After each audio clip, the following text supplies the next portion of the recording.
האם זה באמת סגולה בדוקה? הסגולה ללמוד בזה? Erev Tov, good evening, Dobra Vietcher. We are in the Zera Shimshon on Parshas Vayakhel. We are going to do Os Beis, section number 2. Before we begin, let's take a look at two psukim right from the beginning of Parshas Vayakhel. Vayakhel Moshe as kol adas b'nei Yisrael, and Moshe gathered all of the congregation of b'nei Yisrael. Vayomer aleihem, and he said to them, Ele hadivorim asher tzivo Hashem la'asos osam. These are the things that Hashem commanded to do them. That's pasuk Aleph. Here's pasuk Beis. Sheishes yomim te'aseh melocha. For 6 days work shall be done. Uvayom hashvi'i. And on the 7th day, yiyeh lachem kodesh Shabbos Shabboson. On the 7th day, it should be a holy day of sanctified rest. Lashem, for Hashem, kol ha'oseh vo malacha, anyone who does forbidden labor on the 7th day, should die. So those are the two psukim. The first one tells us that Moshe gathered Bnei Yisrael to tell them to transmit, to communicate to them words from Hashem. And the second pasuk tells us that Moshe told them about Shabbos, the mitzvah of Shabbos. That doesn't mean it was the first time he told them about Shabbos, but this was a special gathering that was called together to talk about Shabbos. And in the particular context of our Parsha Vayakhel, it was to tell the people that even though building the Mishkan was such an incredibly important, significant, sacred task, building the Mishkan was not to be done on Shabbos. The building of the Mishkan did not push away Shabbos. Rather, Shabbos took precedence, and Shabbos was intended to be observed, and none of the labors of building the Mishkan were to be performed on Shabbos. So that's what's going on at the beginning of Parshas Vayakhel. Let's get right into the Zera Shimshon. Again, this is Os Beis, section number 2. Midrash Yalkut. The Midrash Yalkut Shimoni, al Pasuk Vayakhel Moshe, on the Pasuk about Moshe gathering the people, the Pasuk we just read from the first Pasuk in the Parsha, comments as follows. Mitchilas HaTorah va'ad sofa, from the beginning of the Torah and until its conclusion, ein bo Parsha, shene'amar birosha Vayakhel. There is no Parsha that begins with the word Vayakhel. Ela zo bilvad, except this Parsha alone. So our Parsha, Parshas Vayakhel, is the only Parsha in the Torah, the Yalkut Shimoni states, that begins with the word Vayakhel, that Moshe gathered the people. Amar HaKadosh Baruch Hu, what's the meaning for this? The meaning behind this is that Hashem said, Aseh lecha kehilos gedolos, make for yourselves great gatherings, udrosh lifneihem barabim, and have drushes given in front of the people, in front of the public gatherings, hilchos Shabbos, about the laws of Shabbos. So this is what should be done on Shabbos. Big gatherings, big assemblies should be made to teach the people about the laws of Shabbos. Kedei sheyilmedu mimcha doros haboyim, in order that future generations should learn from Moshe, lehakil kehilos bechol Shabbos v'Shabbos, to gather assemblies every single Shabbos, vilikones levote midrashos, so the people, these assemblies should gather into the study halls, lelame, to teach, ulehoros, and to instruct Yisrael divrei Torah, to teach to the Jewish people words of Torah, iser veheter, and that which is prohibited, and that which is permissible, kedei sheyeh shmi hagadol, in order that my great name, Miskalas Beinehem, should be exalted among them. So the Yalkut tells us that why did Hashem command Moshe to gather the Jewish people and talk to them about Shabbos? In order that the people would learn to have assemblies every Shabbos and to come together, that Moshe would tell them to come together on Shabbos for assemblies and learn about the laws of Shabbos. And this was a model for future generations to do the same thing. Umikan Omru, and from here Chazal said, from here the rabbi said, Moshe tikein lahem Yisrael, Moshe established for the Jewish people, sheyiyu dorshim be'inyono shel yom, that they should give drushes, special assemblies and special sermons on the topics of the day. Hilchos Pesach bePesach, not just Shabbos, but the laws of Pesach on Pesach. Hilchos Atzeres ba'Atzeres, the laws of Shavuos on the holiday of Shavuos. Hilchos Chag b'Chag, and the laws of Sukkot during the holiday of Sukkot. Amar Moshe liYisrael. So Moshe said to the Jewish people, Imatem osim kaseder hazeh. If you follow this order, in other words, if you follow this procedure of having assemblies on Shabbos and the holidays, the Chagim, to teach about the halachas of Shabbos on Shabbos and each holiday on its holiday, on that holiday, HaKadosh Baruch Hu Maleh Aleichem, Hashem will consider it ki'ilu himlachtem oso be'olamo, as if you have crowned him in his world. If you do this, then it will be considered by Hashem as if you have proclaimed him the Melech over the whole world, over his whole world. Shenemar, as the pasuk says in Yeshaya, ve'atem edai, and you are my witnesses. Ne'um Hashem, says Hashem, va'ani kel, and I am God. Ad kan lishono, until here is a quote from the Yalkut Shimoni. So this was a rather long excerpt from the Yalkut Shimoni, and we've become more used to in the past pieces of Zera Shimshon that we've done. We've become very accustomed to having small excerpts, smaller than this, in which the Zera Shimshon is able to show us the incredible amount of information and the incredibly important, significant information that is packed in to little sections of text. But here we have a rather lengthy section of the text from the Yalkut Shimoni, and it deals with the idea that this Parsha Vayakhel and its mention of Shabbos is very special because Hashem was telling Moshe to gather the Jewish people, teach them about Shabbos, and instruct them for future generations to have major assemblies every Shabbos to talk about the laws of Shabbos and to come together and have divrei Torah and shiurim. And this also spread as the piece continued, the excerpt continued. This also what Moshe established to be true, not just on Shabbos, but on Pesach and Shavuos and Sukkot as well. Let's continue with the next paragraph. Tzarech Ian, this piece from the Yalkut Shimoni requires analysis. There are going to be three questions here that the Zera Shimshon is going to pose for our analysis and our discussion. Ma inyan kehilos elu. What was the subject matter of these congregations? Meaning, when they had assemblies on Shabbos, and for that matter on Yomim Tovim as well, what was the significance of that? Why was that so important? Why is that such an important thing to do that Hashem started our Parsha with Vayakhel and teaching about these assemblies and having Moshe teach the people about having these assemblies? Why was that so important? V'loma dafka hutzrach zeh ledoros haboyim.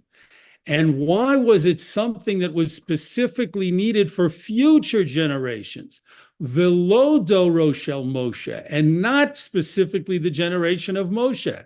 Kedemashmo miloshen hamedrash, as it is implied in the language of the Yalkut Shimoni Medrash, kedei sheyilmedu mimcho hadoros haboyim. Hashem said to Moshe, do this now so that future generations will learn to have assemblies on Shabbos. And so why does it seem from the Medrash that this was a lesson that was really future oriented and for future generations, even though Moshe was told to do it then, it was really a lesson and a model for future generations as opposed to the generation of Moshe himself? That's the second question. And a third question, what is the proof that is brought at the very end of the excerpt from the pasuk from Yeshaya, "You are my witnesses," says Hashem, "and I am God."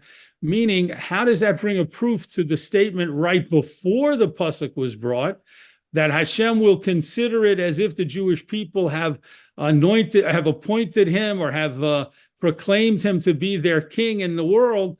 How does that connect to the pasuk? The pasuk doesn't talk about Hashem being appointed as our melech, as our king. It talks about the Jewish people being Hashem's witnesses, and Hashem being El, Hashem being God, Arkel, I should say, excuse me. But it doesn't seem to connect with the idea of having assemblies and proclaiming Hashem as the God of the universe. That's the third question.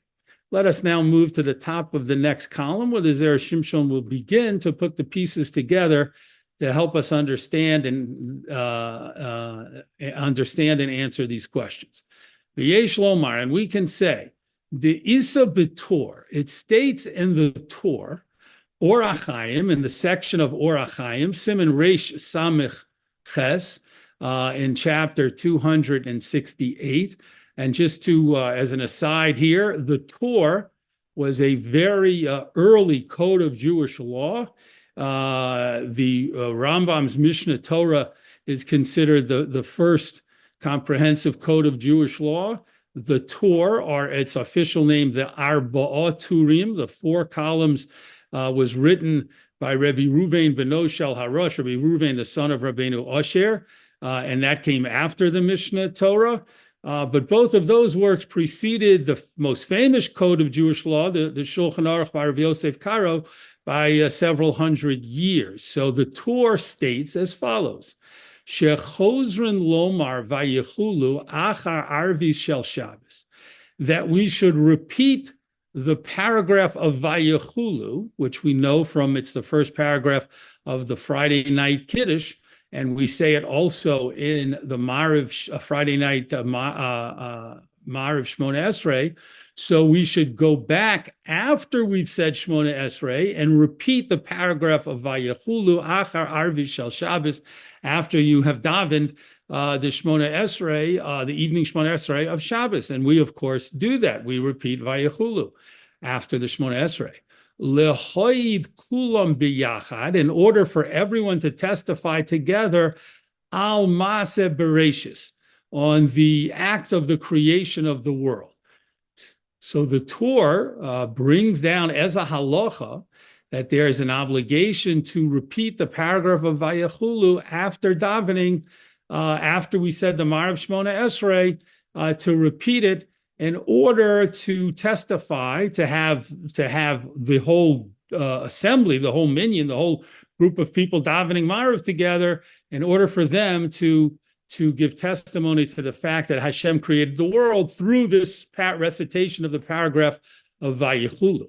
Because of Hataz, the commentary that goes by the name of Turei Zahav, which is abbreviated here as Taz, that commentary wrote, De Yochid HaMispalel, that an individual who davens, Eino Choser Lomar Vayichulu, should not repeat Vayichulu by himself.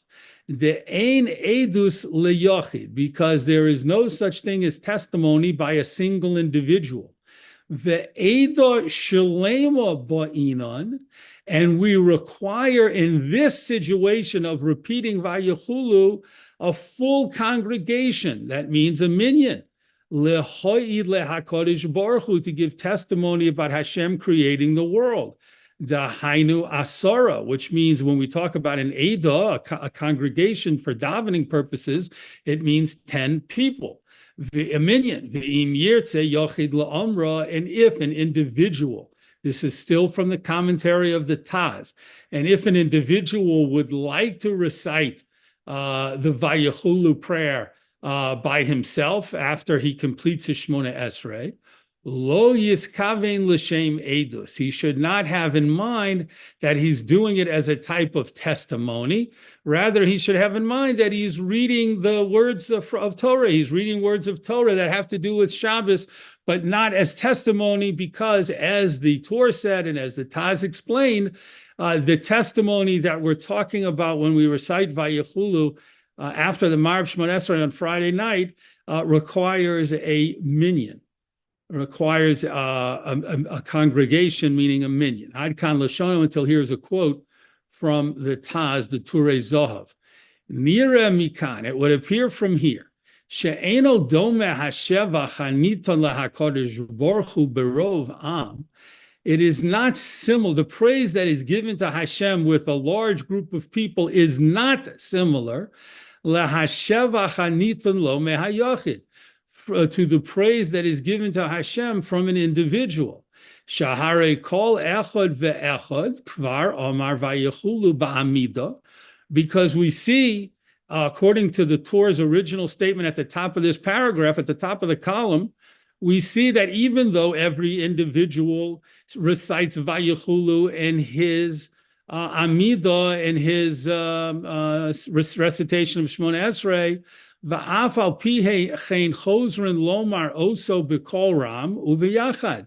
Nonetheless, even though each person already said Vayakhel individually in his Shemona Esrei, everyone, the Torah tells us everyone should get together and repeat Vayakhel in a loud voice together, which shows us that that is considered a greater praise to Hashem and a greater testimony to Hashem about his creation of the world than the fact that everyone just said it individually in his or her Shemona Esrei.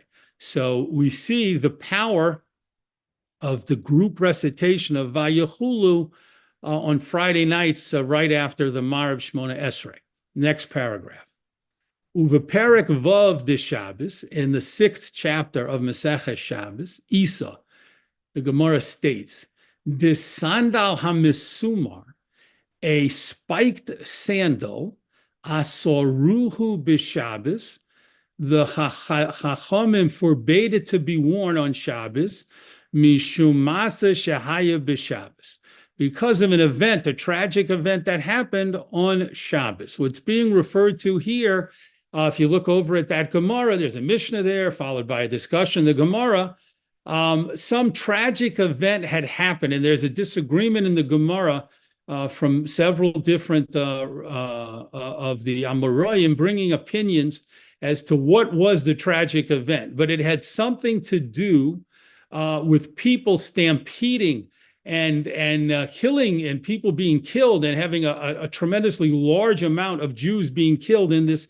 tragic incident that had something to do with a spiked sandal. Either the spiked sandal made a certain sound, and that led people who were hiding in a cave to think the Romans were coming or the enemies were coming, and so they stampeded, or the spiked sandal perhaps left a track that led people to believe that a person had left the cave and given away their location. As I said, there are different opinions over there, but the Zera Shimshon just wants us to start with the piece of information, the basic piece of information that the Gemara says, brings down. Again, it's a Mishnah and followed by a discussion of the Gemara as to the prohibition of wearing a spiked sandal on Shabbos and connected to this tragedy that had occurred. V'gam b'Yom Tov, and this is also true on Yom Tov, the Gemara says over there, that you shouldn't wear this spiked sandal. Mipnei shehu Yom Kenufya Kemo Shabbos, because Yom Tov is also a day of assembling, of gathering, just like Shabbos. Aval lo b'sanas tzibor, but the Gemara says this rule of not wearing the spiked sandal does not apply on a public fast day.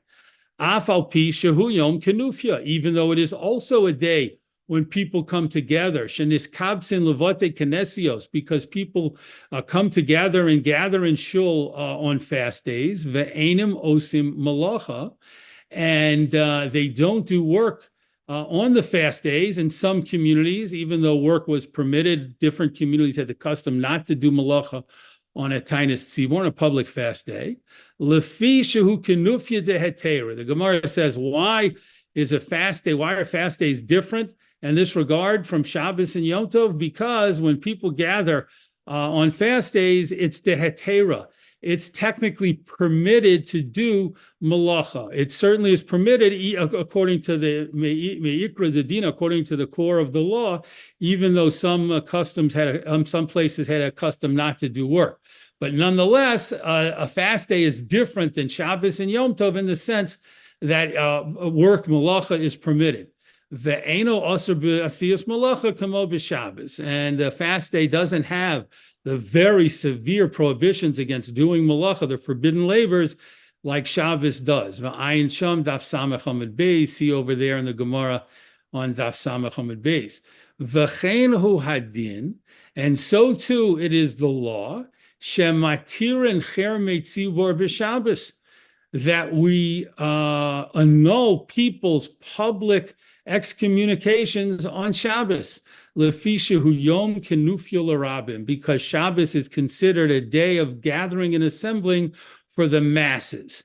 So the Zera Shimshon, as we can begin to see, is putting together in the previous paragraph and in this paragraph the idea that Shabbos is a special day, and Yom Tov for that matter, a special day of kenufia, of gathering and assembling, and this was such significance that it had halachic ramifications because of the status of Shabbos as a public gathering day, a day of gathering and public and assembling in the shuls on Shabbos, and we certainly see that. Let's proceed to the next paragraph. Uba Perek Daled de Psachim, in the 4th chapter of Maseches Psachim, the Gemara says, "Haholech mimakom she'ein osin lemakom she'osin." A person who travels from a place. This is talking about on a fast day. If he travels from a place where they do malacha, where they ain osin, where they don't do malacha, lemakom she'osin, to a place where they do malacha, as we stated a few moments ago, this was a matter of minhag, of different customs. The core law, of course, is that there is no prohibition to do malacha on Yom Tov, but some communities had a custom to not do work, and other communities had a custom to do work. We're talking about after the half-day point. So there were different minhagim in different places. So let's say a person travels from a place where they're not doing malacha, and he goes to the next town over where they are doing malacha on the fast day. Nosnin alav, they put on him chumrei makom sheyatsa misham, the stringencies of the place that he exited from. So the man who left town A, where no one was doing malach on the fast day, and went to town B, where people were openly and actively doing malacha on the fast day, should keep the prohibition of doing malacha from his town A, from his town that he left, and not do work in town B when he gets there, even though everyone else is doing work. The ein bozeh mishum, and this is not a problem of al yeshane adam mipnei hamachlokes, that a person, we have a general rule, a person should not depart from the custom of the place he or she is in because mipnei hamachlokes, because it can create controversy.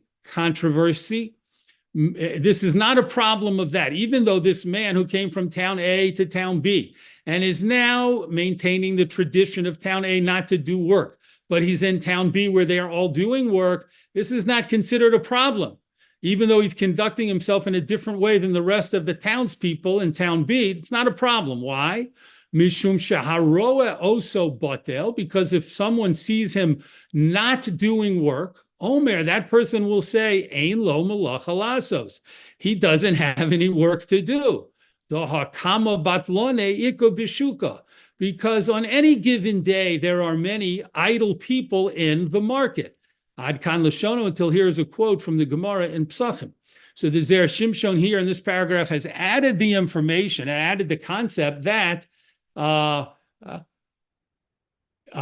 people on a fast day will not think anything is amiss if they see someone not working, not doing malacha, even in a community where people do malacha, because it's understood that not everybody has work to do. And if a guy is sitting around not doing anything, taking a nap, taking a walk, sitting in a seat, sitting in a chair, reading a book, whatever he's doing while he's not actively engaged in work, Could be he has no work to do, or he finished his work, or whatever the case may be. There are always people around, even during work days, who don't have work to do or who are not working for some reason.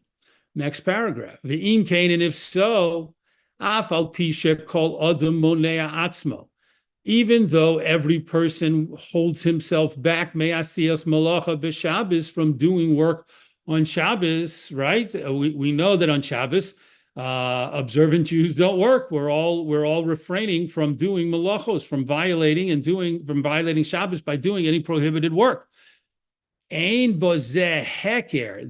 There is not in this a recognizable sign she'osin zeh, that the person is doing this, namely refraining from prohibited labor, mipnei tzivuyo shel makom, because of the command of Hashem. It's not immediately recognizable that a person who's not doing work on Shabbos is not doing work because Hashem, he's following the command of Hashem not to do malach on Shabbos. Dohakama batlane ikka b'shuka, because we just stated from the Gemara in Pesachim, we just saw the statement that there are always many people who have nothing to do. They're idle.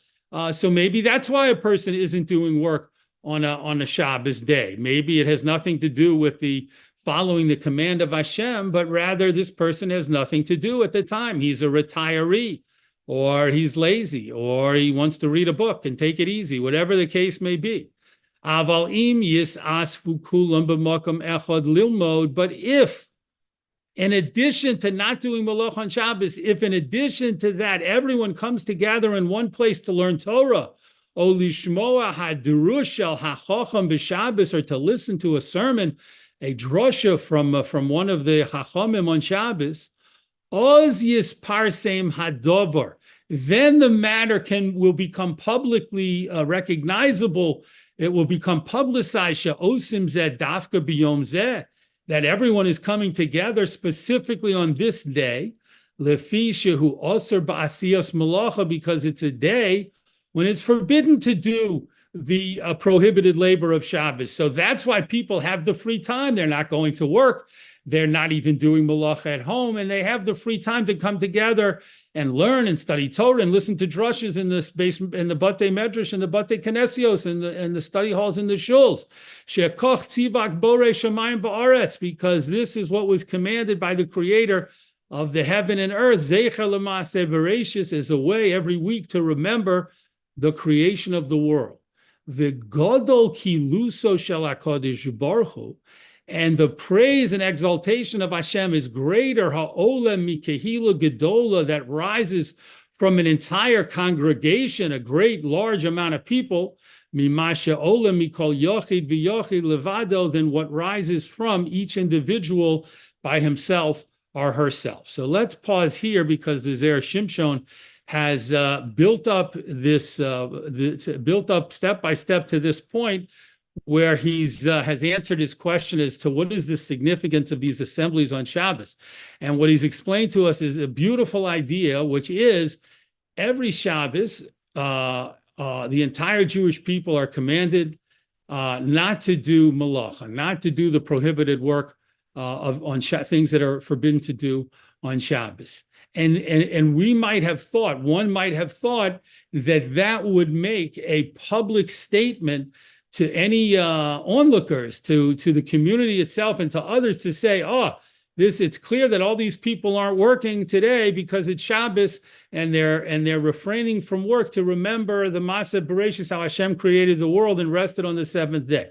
That's what we might have thought. However, the Zera Shimshon says that is not technically true, because it's possible that onlookers and people might think, hey, that guy's not working because he doesn't have work to do right now. That person over there is not working because he or she finished the work already. That person over there is a lazy guy. He never does any work. So there's all kinds of reasons that people might attribute to the fact that we aren't doing malacha on Shabbos. So how do we publicly make a statement, so to speak? How do we publicize the fact that we're all refraining from malach and observing Shabbos to remember Maaseh Bereshis? How do we do it?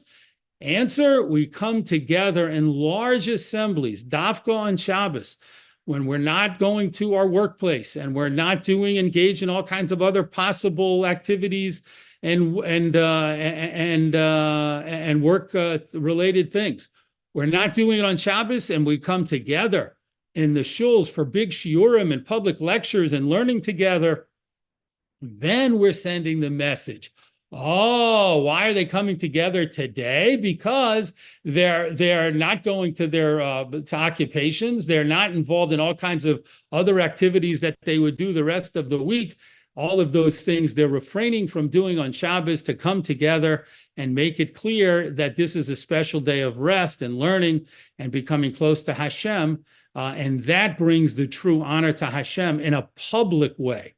If an individual does this, then the individual receives great credit for honoring Shabbos and not violating Shabbos and learning Torah on Shabbos, but there's no comparison, as the Zera Shimshon stated at the end of the paragraph, there's no comparison between the message that is sent out when large groups and assemblies do something to when individuals do it. Next paragraph. V'chol zeh hu badoros haboyim. All of this that we said, this wonderful public announcement and advertising of people coming together on Shabbos and Yom Tov to send the message of Zecher L'Maaseh Bereishis. All of this B'doros Haboyim apply to future generations after Moshe's generation. Shehei mifuzorim me'at kan u'me'at kan, because in future generations after the death of Moshe, people were spread out, some people here, some people there.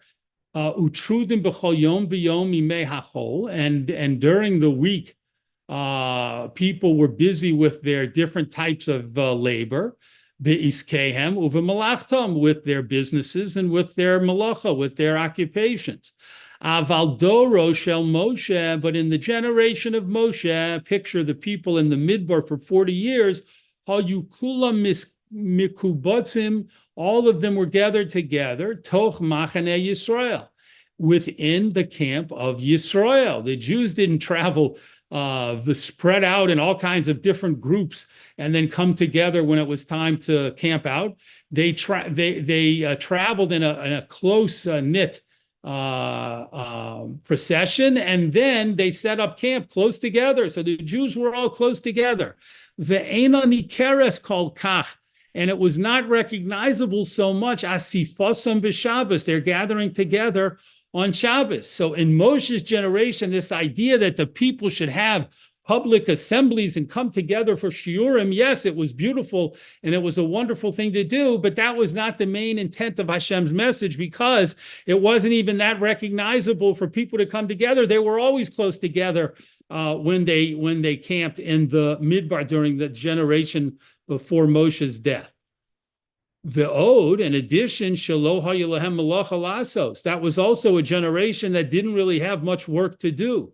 Shaharei hayu nizonim min hamon, because they were supplied with food from the mun. That's how they received their nutrition. V'lo haya lahem avodas hakarka, and they weren't doing agricultural type work, right? The Bnei Yisrael, when they traveled through the Midbar, they weren't engaging in all kinds of different labors to produce food. The food they ate was the mun. V'gam, and also lo tikun, continuing to the top of the next column, hamalbushim, they also were not involved in repairing clothing. Dichsiv, as the pasuk says, simloscha lo bolsa me'alecha, your clothes did not rot or did not deteriorate from on you. That's a teaching right in the Torah, that when Bnei Yisrael were traveling through the Midbar, their clothes did not rot, their clothes did not fall apart, so they weren't worried about making new clothes. So what do we know? They didn't have to do all the different labors of agricultural work that actually form the first set of malachos that are forbidden on Shabbos, was agricultural type labors, one after another. They didn't have to do that work. And they also didn't have to do sidura de beged. They didn't have to do the types of malacha that has to do with producing cloth and fabric. They didn't have to do that either in terms of their own personal needs, because it wasn't a need of theirs. So therefore, they weren't doing this type of work during the week. So therefore, the point is, even though this thought will continue in the next paragraph, the point is, by ceasing to do labor on Shabbos and by coming together on Shabbos for assemblies in the generation of Moshe and the Dor HaMidbar, that did not produce a remarkable statement of Jews coming together to show and publicize that they were keeping Shabbos Zeicha L'Maaseh Bereishis. Next paragraph. And even though it's true that they did grind up the mun and cook the mun, some people chose to do that. You could eat the mun by itself as it was, so to speak, raw, or you could grind it up and make it into a flour and then produce a kind of bread or cake from it, or you could cook it in a pot. As the pasuk says, v'tachanu, they would grind up the mun, v'chule, etc. V'dochu b'medocha, and they would pound it in a mortar. Uvishlu b'paror, and they would cook it in a pot, v'chule, etc. So it's true, they did do certain things, even with the mun, that would have been considered malacha. They did do those things to eat the mun sometimes. Im kol zeh, nonetheless, afim yisasvu l'drasha shel Moshe, even if all the people came together to hear a drasha from Moshe, ein raya shelo yasu malacha zu, that wouldn't be a proof that they weren't doing malacha that day. She'efshar shehikdimu la'asosam kodem hadrasha. Perhaps you would think they did their work that they needed to do to produce the food they wanted to eat before they came to hear the drasha. O yasuhu achar drasha. Or maybe they're planning to do it after the drasha. So just coming together for a assembly on Shabbos didn't make the same statement in the time of Moshe that it made afterwards. Umishum hachi, and because of this, Doro shel Moshe, during the generation of Moshe, lo hayit tzarich lekach, they didn't really need this idea of the assemblies. Ela lelame ladoros haboyim, except they were doing it to teach future generations, which is exactly what the Yalkut Shimoni stated. Inami, alternatively, there's a different possibility as to why the generation of Moshe didn't need these assemblies, or they didn't apply to them in the same way they did to later generations. Doro shel Moshe, the generation of Moshe, lo hayitzarech lekach, didn't need this. Shehoil, that since shehamon hayoyored b'chol yom, since mon fell every day, uviyom Shabbos lo hayoyored, but on Shabbos the mon did not fall. Hayabazeh pirsum gadol. This already was a great publication, a great public note. And after the lesson of the mun not falling on Shabbos, after it fell every day of the week until then, meant that they didn't need to come together to hear a drush on Shabbos. Aval achar doro shel Moshe, but after the generation of Moshe, im yisasvu kenizkar la'el bayomim ha'elu dafka, if people gathered together specifically on the days that we mentioned, the Shabbos and Yomim Tovim, kulam yachad, then they are all testifying together, shehakadosh baruch hu bara ha'olam, that Hashem created the world. The power of the assemblies on Shabbos and Yomim Tovim is that does send a message to the entire Jewish world and even the non-Jewish world, that Jews come together on Shabbos and Yomim Tovim to hear shiurim and drushes and study Torah in their synagogues and in their study halls because they're not working and they're not engaged in their normal weekday activities. Umiskales shmo shel HaKadosh Baruch Hu. And this exalts the name of Hashem, shegozer alehem isur malacha, who decreed on them the prohibition to do work. Vehem shopsim, and they are resting and refraining from doing work, lekayim devarav, to fulfill Hashem's words, ke'avodim ha'osim gezeras malkom, just like servants who perform the decrees of their king. So we see at this point, with one more paragraph to go to answer the Zera Shimshon's third question, we see fully answered the first two questions about what was the significance of assembling on Shabbos and why in the generation of Moshe, even though they did the assemblies, they didn't have the same power and the same impact and the same public statement, didn't make the same statement that Hashem wanted to bring out as it did after the generation of Moshe. And that's why there was an emphasis on doing this for future generations to learn from it. Third and final paragraph. Umevi raya mi pasuk ve'atem edai. And the Yalkut Shimoni brought a proof from the pasuk of "You are my witnesses." Al pia medrash shehevi tor, through or according to a medrash that is also brought in the Torah. That's the Arba'ah Turim that we mentioned previously, the great halachic work. Orach Chaim Siman Reish Tzadi Beis. This is from the section of Orach Chaim, chapter 292. Shloshe me'idin ze al ze. The Torah states three things testify one about the other. HaKadosh Baruch Hu v'Yisrael v'Shabbos.